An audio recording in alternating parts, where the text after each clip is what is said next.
घुमही पीछा हमारा के रनिया हो। कबले घुमही पीछा हमारा के रनिया हो। साहनी जी के हो के लागी हमरो जवनिया हो। साहनी जी के हो के लागी चढ़ली जवनिया हो। साहनी जी के हो के लागी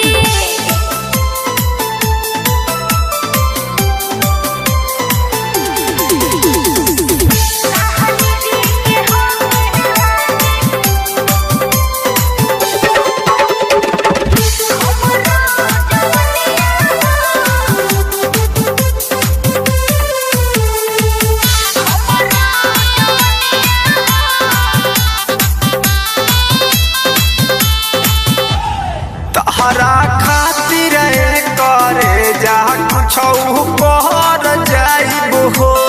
नाही मिलबू तो सलफास खा के मर जाइब हो।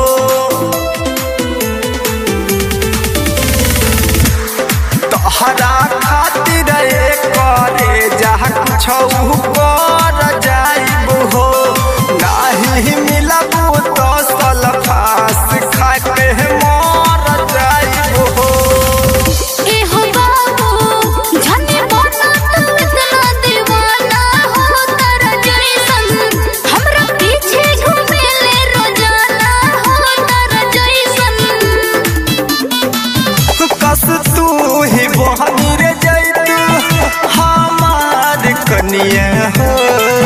साहनी जी के हो के लागी हमरो जवनिया हो। साहनी जी के हो के लागी चढ़ली जवनिया हो। साहनी जी के हो के लागी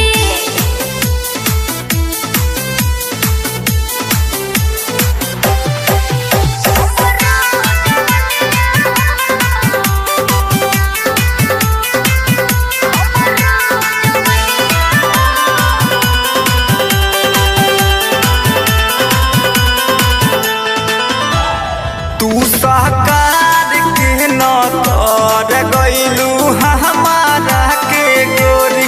बहरा भाग से भेटाइल बाड़ू